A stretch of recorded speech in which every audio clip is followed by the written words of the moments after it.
Hello, ladies and gentlemen. It's Tuesday, January 6, 2015. Thank you for tuning into another episode of Cardoodle. This is Jim. And if I sound relieved, it's because I am. I just had a panic. I thought maybe my new microphone had already broken, but it turns out it didn't. It's fine. Just had to unplug it and plug it back in again. It's fine. Here we are once again working on the next Welcome to Boulder Dash cartoon. And here I accidentally discovered a feature of Anime Studio, the Fade Unselected Layers option, which despite using this program for several years now, I never even knew existed. Just goes to show you that this is always a learning process. The reason this tool is actually pretty useful is for when you have lots and lots of layers with similar names. If you look closely in the lower right corner, you can see lots of similarly named layers, and it's pretty easy to get them confused. So the option to fade unselected layers turns them all black and white, so it's a lot easier to see the one that I'm actually working on. I expect to have this cartoon done within the next 2 weeks. The whole idea behind this was that I thought about how goldfish are often put in tanks that have little castles in them, and I thought to myself, what if they have like a feudal society of some kind? So we've got a king, a princess, a couple of guards. There's going to be a bard in this one playing a tiny little goldfish-sized lute. The funny thing about this one is, despite its ridiculous kind of premise, it actually needed a lot of research, because I honestly didn't know what a lute was. I didn't know what a bard would actually wear in medieval times. It's interesting how a creation can kind of get away from you.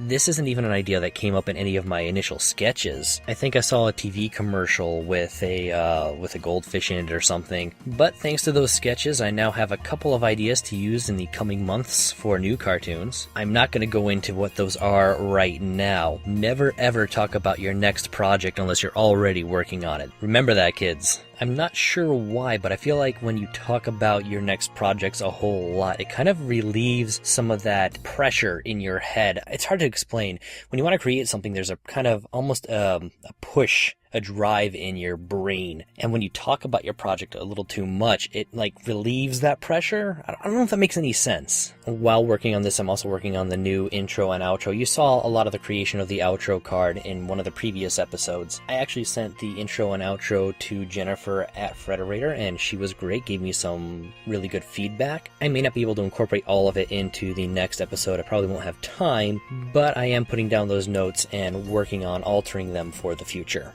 Now for something completely unrelated. If you live in the US, you probably know there's a big winter storm moving through the country. The temperature in Atlanta is going to get down to about 15 degrees by Wednesday, but it's actually going to be sunny and clear, but that won't stop people in Atlanta from panicking. If you live anywhere in the American South, there is this phenomenon where people just panic like crazy when temperatures get below, say, 30 or 25 degrees. It's probably rooted in the lack of infrastructure that we have to battle icy and snowy conditions. Around this time last year, you probably remember that Atlanta made the national news. Actually, a lot of cities in the South made the national news when traffic was stopped and people were trapped in their cars for 12 hours due to just 2 inches of snow. The reality behind that was actually that the snow melted slightly and then refroze. This was combined with the fact that just about every business and government office in downtown Atlanta closed at about the same time, so everyone was on the road at once. But that's beside the point. Like I was saying, the forecast is going to be clear and sunny but cold. The temperature is expected to be down to about 15 degrees by tomorrow. I didn't really go to the store today, but I imagine that all the bread and water is gone.